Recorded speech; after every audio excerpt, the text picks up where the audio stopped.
جوان کیا کرے کہ شیطان سے لڑنے کی تیاری کرے، نفس جو اس کو کھینچتا ہے دنیا کی، اس سے لڑنے کی تیاری کب ہوگی؟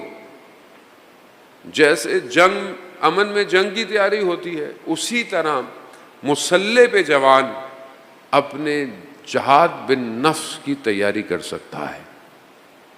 اب مسلح پر میں بیٹھتا ہوں یا نہیں بیٹھتا؟ پہلی سوال، یقیناً بیٹھتے ہوں گے، مسلح میں نماز پڑھتے ہی ہوں گے کہیں نہ کہیں، تو کیا نماز پڑھتے ہوئے توجہ، تضرع، انسان متوجہ ہے کس کے سامنے کھڑا ہے؟ جتنی کنسنٹریشن نماز میں ہے اتنا مضبوط انسان نماز کے بعد ہے۔ جتنی ہلکی نماز ہے زندگی بھی اتنی ہلکی ہے۔ تو اب مجھے یہ توجہ دینی ہے کہ یہ صرف بات نماز کی نہیں ہے کہ لوگوں نے یار مولانا صاحب آپ روز نماز ہی کی باتیں کرتے ہیں۔ بھائی مسئلہ یہ ہے کہ حدیث و روایات میں اپنے گھر سے تو لایا نہیں۔ پہلا سوال قبر میں نماز کا ہے، اور جو آدمی پہلے سوال ہی کو پاس نہ کروا پایا اگلے سوالوں کی باری نہیں آئی۔ لیکن ظاہر ہے وہ نماز جو ولایت کے اقرار کے بغیر ہو وہ اس میں بتانے کی ضرورت نہیں ہے۔ لیکن ہم لوگ کیا کرتے ہیں، ہم ولایت کے اقرار پہ خوش رہتے ہیں کہ بس مولا کو تو مانتے ہیں، نماز کی تو خیر ہے، مولانا صاحب کیا ہے، مولا جانے اور نمازیں جانے۔ لیکن بہرحال نماز ہوگی، اطاعت ہے نا۔ جب امام روز عاشور کربلا میں اول وقت نماز پڑھ رہے ہیں، جنگ ہے، حالت جنگ میں نماز بھی ڈیفرنٹ ہے، لیکن نماز پڑھ رہے ہیں، سر سجدے میں دیا، کس کے خاطر؟ خدا۔ تو ان کے چاہنے والوں کو تو یعنی سب سے پہلے آگے، میں اس پہ بحث ہی نہیں کر رہا۔ عزیزان محترم، اب یہ نور کو، یہ جو نور ہے اس کو بچانا ضروری ہے، کیونکہ اللہ ظلمات سے نور کی طرف لے کر آتا ہے مومن کو، اور شیطان نور سے ظلمات کی طرف لے کے جاتا ہے۔ آیت الکرسی تو پڑھتے ہیں ماشاءاللہ، سب کو یاد بھی ہے، اس میں کیا پڑھتے ہیں؟ من النور الی الظلمات۔ کون ہے؟ اللہ لے کے جاتا ہے، مومنوں کو لے کے جاتا ہے۔ اور شیطان کا کام کیا ہے؟ من النور الی الظلمات، اس کا کام یہ ہے۔ اس کو سمجھنا ضروری ہے، اس کو اگر نہیں سمجھیں گے تو سب ہوا میں بکھر جائے گا۔ آپ نیک کام کرتے رہیں، آپ ساری رات عبادت کریں، ماتم کریں، مجلس کریں، عزاداری کریں، عبادت ہے۔ آپ اپنے گھر سے نکل رہے ہیں، عبادت میں نکل رہے ہیں، آپ سارے کام، جو ڈیوٹی دے رہا ہے وہ بھی عبادت کر رہا ہے، جو چیکنگ کر رہا ہے وہ بھی عبادت کر رہا ہے، جو تبرک بانٹ رہا ہے وہ بھی عبادت کر رہا ہے، سر کوئی عبادت میں مشغول ہے۔ لیکن اس عبادت کے نور کو کتنی دیر بچا کے رکھوں گا میں، سوال یہاں پر ہے۔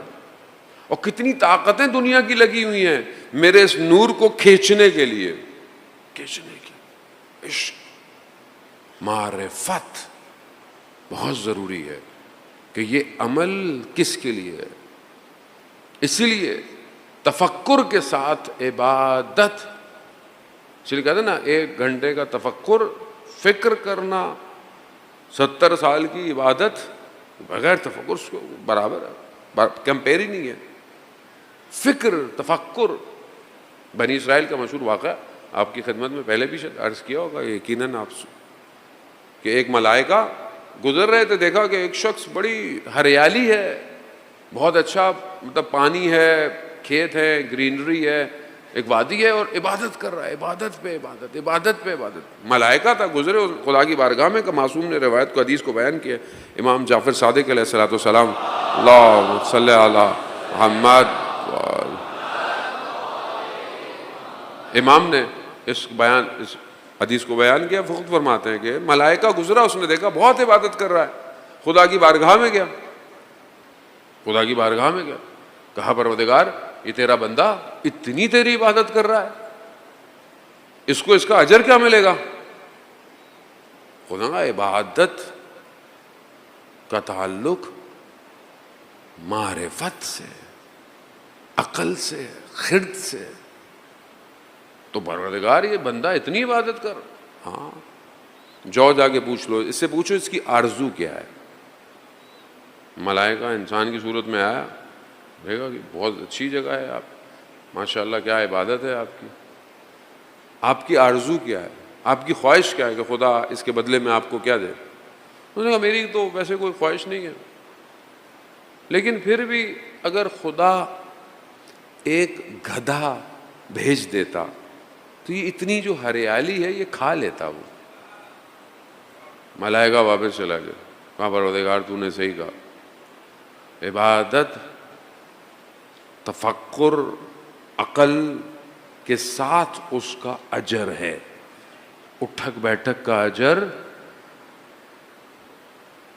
بعض اوقات لیکن ہم یہ سمجھتے ہیں اٹھک بیٹھک کا اجر نہیں ہے تو ہم نے تو اٹھنا بیٹھنا ہی نہیں ہے۔ نہیں بھائی، آپ کے پاس تفکر ہے، آپ کے پاس کوئی بھی عبادت ہو، کسی طرح کی بھی عبادت ہے، اگر تفکر اور خرد عقل نہیں ہے، اجر نہیں ہے، کوئی بھی عبادت، اب آپ کچھ بھی کر لیں۔ تو میں خود اپنے اندر وجود میں اپنی عقل کو کتنا انہینس کر رہا ہوں، اس کو اب اسکین کریں آپ، ماشاءاللہ جوان ہیں آپ۔